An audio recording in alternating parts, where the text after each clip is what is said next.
tous, aujourd'hui on s'intéresse au rapport 2025 sur les design systems que 08 a émis suite à une de ses études. Donc 08, pour rappel, c'est un outil de documentation de design system et sur leur site vous pourrez trouver directement l'étude complète et le PDF avec tous les détails. Donc c'est une étude assez conséquente avec beaucoup de sujets à aborder comme vous pouvez le voir ici. Et donc vous pouvez trouver notamment sur leur site les informations de qui a répondu à ce questionnaire, donc 294 personnes, et le détail par discipline, etc. Nous, on a sélectionné quelques chiffres qu'on trouvait intéressants et qu'on voulait mettre en avant dans cette étude. Et le premier chiffre, c'est qu'est-ce qui est inclus dans le design system. Donc à plus de 90% sont inclus les fondations, les librairies design et la documentation. Et puis en quatrième position, à 84%, on retrouve les design tokens, donc qui ne sont que en quatrième position, mais qui sont passés de 56% en 2024 à 84% cette année. Donc il y a une forte augmentation et quelque chose qui devient de plus en plus pérenne. Par contre, en bas du tableau, on va retrouver plutôt tout ce qui a rapport à lui et aux aspects plus visuels, donc les patterns UI et les illustrations à moins de 41%. Ce qui nous intéressait aussi dans les chiffres issus de cette étude de 08, c'est chaque partie prenante, ce à quoi elle a plus contribué et moins contribué. Donc du côté designer, logiquement, ils ont plus contribué aux librairies design, mais aussi à la documentation et à la communication. Et ils ont moins contribué à tout ce qui va être stratégie, définition des objectifs, au content design et puis logiquement au code.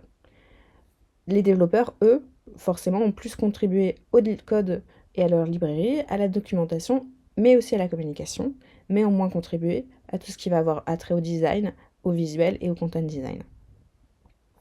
Du côté project managers et leadership, ils ont plus contribué à tout ce qui est communication, opération et le fait de pousser l'usage du design system, mais ont moins contribué aux aspects plus précis, plus techniques, comme les patterns UI, le content design ou les librairies de code. On trouvait aussi assez intéressant cette question qui a été posée, c'est à quel point vous avez confiance en votre design system. On voit que le plus gros du paquet se situe autour d'une confiance modérée à haute, mais pas très basse ni très haute. Et ce qui est intéressant, c'est surtout les marqueurs de confiance dans le design system. Donc quand il y a une haute confiance en design system, ça se base principalement sur des fondations basées sur la collaboration.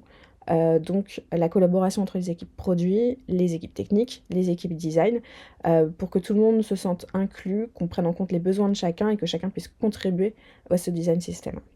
Ensuite, on a la stabilité qui revient.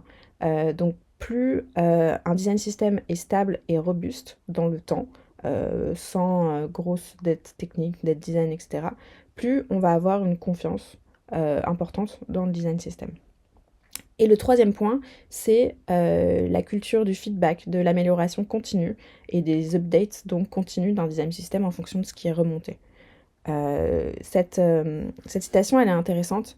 Ils disent que le design system, c'est pas juste un outil, mais c'est vraiment une ressource dynamique qui s'adapte aux changements, aux critères de l'organisation. Et donc, ça doit vraiment vivre dans le temps et accompagner cela. Et au contraire, quand il y a une confiance assez basse en design system, ça repose sur le fait qu'il y ait beaucoup de legacy, donc des composants anciens non mis à jour qu'on doit un peu se traîner, qui nous pèsent au quotidien. Des ressources insuffisantes également, s'il n'y a pas assez de personnes, de ressources financières dans l'équipe, mais aussi du côté leadership, eh ben, ça se ressent et il y a un manque de confiance. Et puis beaucoup de manque de communication qui aboutit à un manque d'adoption du design system. Et donc tout ça est un peu lié. Et ça semble autour du manque de ressources et de moyens mis à disposition du design system, aboutissant à une confiance plus basse.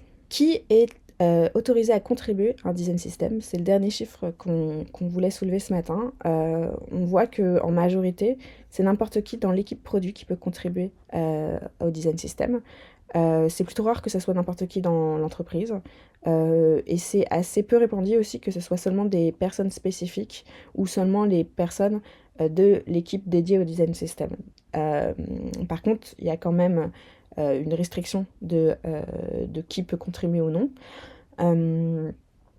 Et nous, on se demandait, ça c'est une information qui n'est pas présente, ou en tout cas qu'on n'a pas trouvée dans l'étude de Dovetail, qu'est-ce que ça veut dire contribuer? Est-ce que c'est avoir la main directement dans les composants, ou est-ce que c'est faire des feedbacks, donner ses retours, faire des demandes de composants plus précis, etc. Ça serait intéressant d'avoir ce détail-là pour comprendre exactement bah, pourquoi c'est seulement les gens sur l'équipe produit et pas toute l'entreprise, etc.